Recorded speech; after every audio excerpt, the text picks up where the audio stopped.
למד כל הירושלמי. איפה הבחור? הוא היה לפני החתונה אצל הרב. הוא עושה סיום על כל ירושלמי, הוא רוצה ברוך שלא יצלוח. לפני החתונה.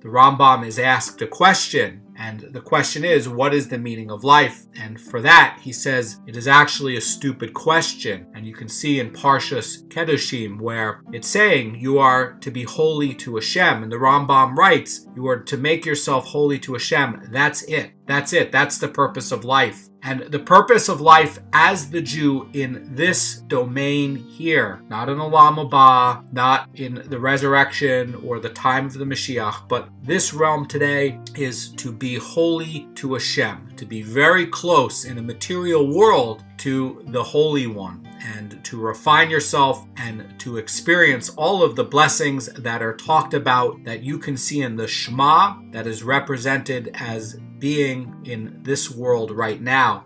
In Jewish theology, the generations have been descending in Kedusha since Adam Harishon. When something makes a copy of itself, the copy of itself becomes degraded. Adam was created by Hashem himself, and then thereafter, Hashem is helping the man and the woman to have children. It's the three of them together in a partnership. The first person was created by Hashem. Hashem, in the material, draws the form of the man and then blows the breath of life and consciousness into him. We see here these ideas that there is material, there is form, and there is soul. The Kabbalists call it Yesod, which is where soul is now resting within the material and the form. And it's going to be the material that holds together the form, and the form is going to be more refined than the material. And none of this can work without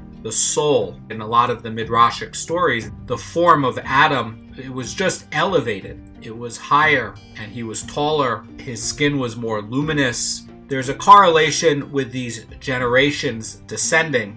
You can reverse that. The Jew can reverse that. And what can you do to reverse that? Make yourself more holy. You can refine yourself by following the halachot accurately. What is an accurate following of the halachot? It is following it with all the details and implications of what is said in the Torah, that is going to be Doraita, as well as all of the rabbinic restrictions that are there to protect the Torah obligations. And only a Jew who works very hard at digging into the mechanisms and the mechanics of all of the details within each halacha can attain that. All of these people that are sitting there doing business in the world today, that are not studying Torah law on a daily basis for business transactions, as the Chazon Ish says in his book, Faith and Trust,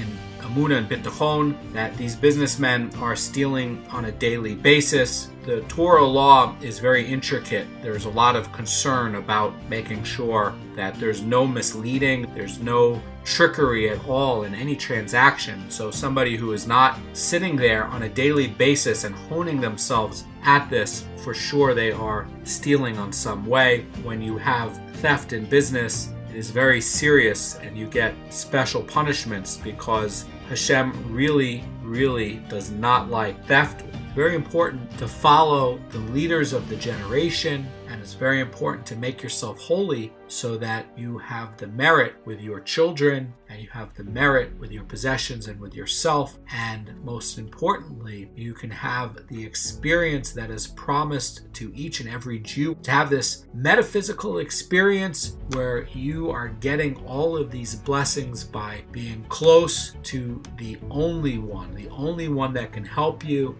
That is the creator of the universe. That is the God of Abraham, Isaac, and Jacob, as articulated by our teacher with the laws of Moshe Rabbeinu and passed down through to the sages and our Gedolim, and it's very important to follow the Torah and our generation's leaders and to learn about Torah and mitzvot, because that is how you make yourself holy. And if you do it, you will experience an existence that is close to Hashem.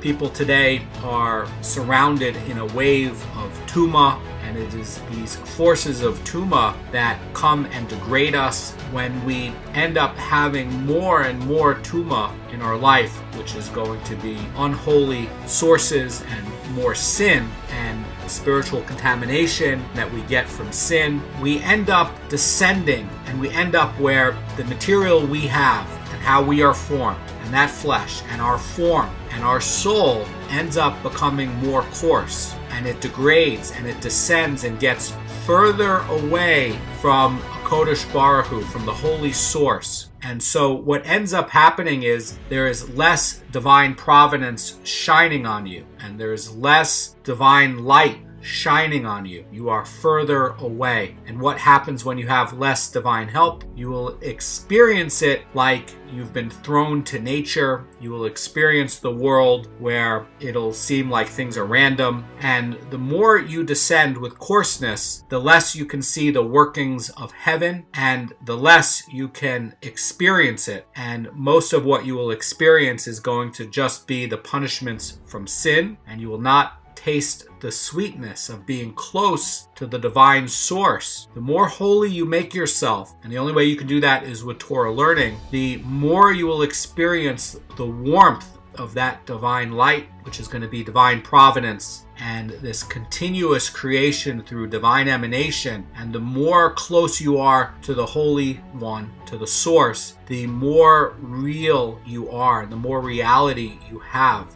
You end up where your form, your material, and your soul is more refined, and so you are able to reflect more of this divine providence and light. You can experience all of the blessings that the Torah talks about because you are holy to Hashem. That is the purpose of life. There is no sweetness in the world like a sweetness where you have a connection and a closeness because you made yourself so holy by doing Torah and mitzvot. Have a great day.